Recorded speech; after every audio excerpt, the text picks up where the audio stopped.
Levitiko Kapitulo 22. Paggalang sa mga bagay na inihandog.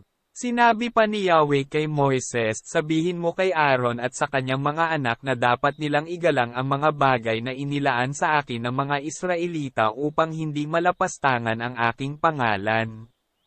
Ako si Yahweh. Sabihin mong hindi na makakapaglingkod pang muli sa aking harapan ang sinuman sa kanyang lahi na lalapit doon ng marumi ayon sa tuntunin. May bisa ang tuntuning ito sa buong panahon ng inyong lahi. Ako si Yahweh. Ang sino man sa angkan ni Aaron na may sakit sa balat na parang ketong o kaya'y may tulo ay hindi dapat kumain ng anumang bagay na banal hanggang hindi siya gumagaling.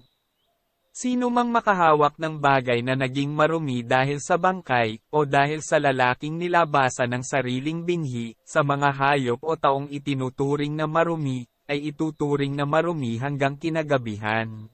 Hindi siya makakakain ng pagkaing banal hanggang hindi siya nakakapaligo. Paglubog ng araw, ituturing na siyang malinis at makakakain na ng pagkaing banal na inilaan sa kanya.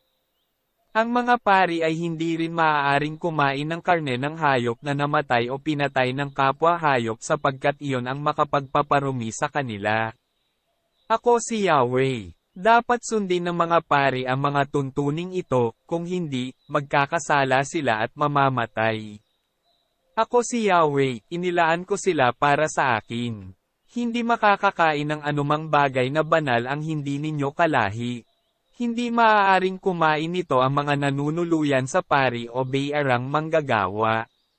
Ngunit ang aliping binili niya, o ipinanganak sa kanyang tahanan ay maaaring kumain yun.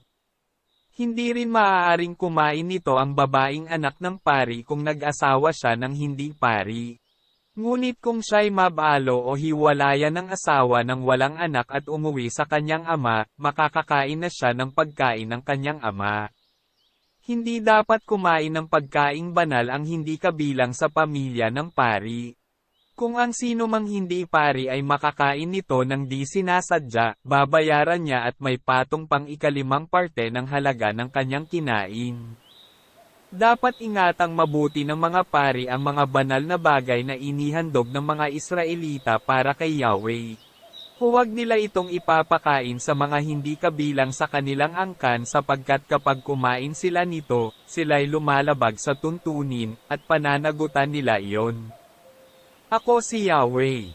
Ginawa kong sagrado ang mga iyon. Sinabi pa ni Yahweh kay Moises, sabihin mo kay Aaron, sa kanyang mga anak, at sa lahat ng Israelita, kung may Israelita o dayuhang magdadala ng handog na susunugin bilang pagtupad sa panata o kusang loob na handog, ang dadalhin niya ay toro, lalaking tupa o kambing na walang kapintasan upang ito'y maging kalugod-lugod.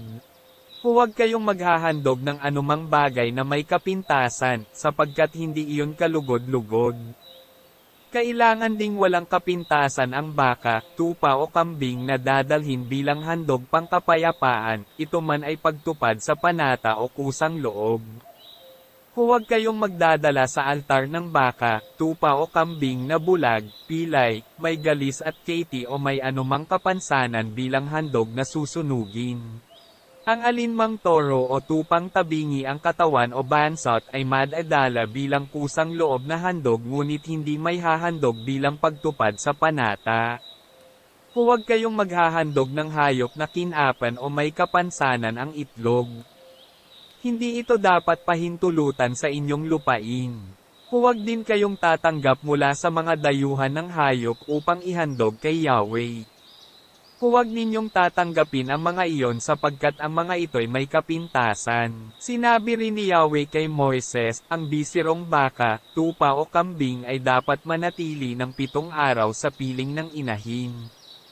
Mula sa 8 araw, maaari na itong ialay kay Yahweh bilang handog na susunugin. Huwag ninyong papatayin ang inahin sa araw na patayin ninyo ang bisiro. Ang paghahain ng handog ng pasasalamat ay gawin ninyo ayon sa tuntunin upang kayo'y maging kalugod-lugod. Kakainin ninyo ito sa araw ring iyon. Huwag kayong magtitira para sa kinabukasan.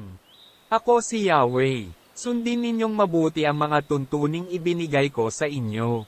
Ako si Yahweh. Huwag ninyong lalapastanganin ang aking pangalan. Sa halip, ako'y inyong dakilain sapagkat ako si Yahweh. Inilaan ko kayo para sa akin. Ako ang naglabas sa inyo sa Ehipto upang maging inyong Diyos. Ako si Yahweh.